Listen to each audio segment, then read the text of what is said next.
cannot afford to let all the work of all the saints living and dead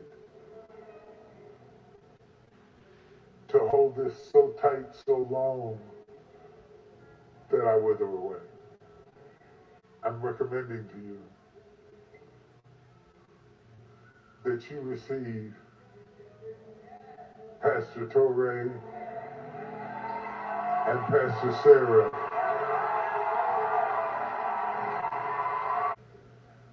They're not meant to replace me because nobody can.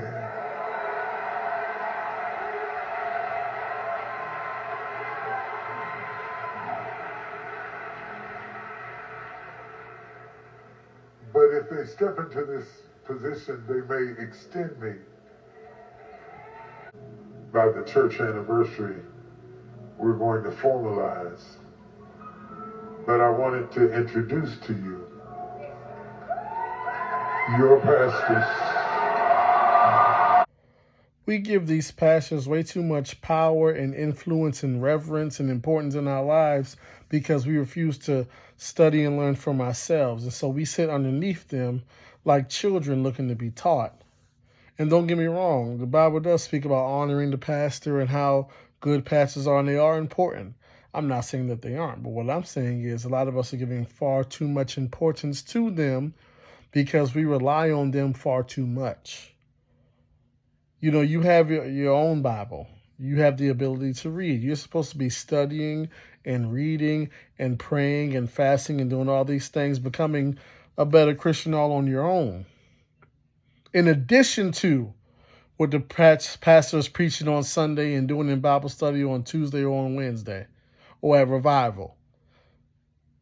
The problem is with so many of us, we give the pastors these elevated influence, and because of that, now they're spoon feeding us everything that we know about the gospel, and that's the problem.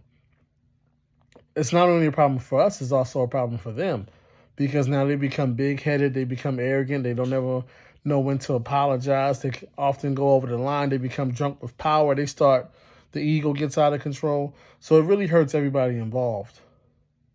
And that's kind of what I thought about when I saw this whole T.D. Jakes thing. So T.D. Jakes is stepping down and passing the church down to his daughter and son-in-law. On the one hand, it is a good thing that he was stepping down because if you're going to be real, it's time. It's time.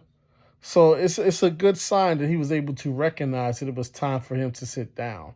However, and this is an issue that we see in churches overall, churches have become a family business and not the house of God.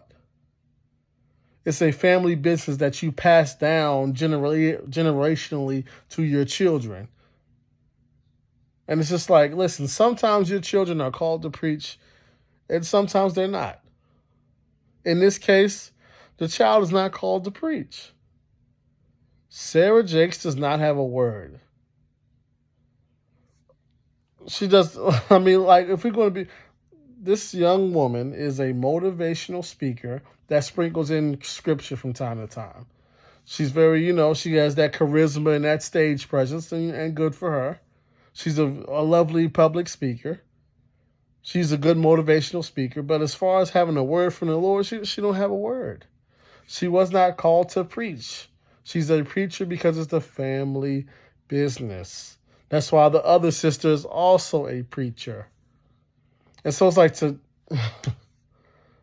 when you saying things like, you can't replace me, I can't be replaced, and continue on with what I'm doing, and maybe I can continue on. It's not about you being great and you continuing on and none of those things. It's about preaching and teaching the word. But listen, that's where we are in a lot of churches these days. Once again, pastor has way too much importance and influence because it's just a mess in a lot of cases. It's just out of control. You got people now calling the pastor their spiritual daddy, their spiritual father. Listen, cut that out. Stop that. Like, Pastors have become celebrities in their own right, idols in their own right in a lot of cases. That's why you see so many pastors getting so far out of line, because they have become idols to the members. And no matter what the pastor does, their followers will back them up and support. Like, well, hey, man, it is what it is. Jakes is stepping down, giving the church to his daughter. Most of them, they're going to sit there and eat that stuff up. It is what it is.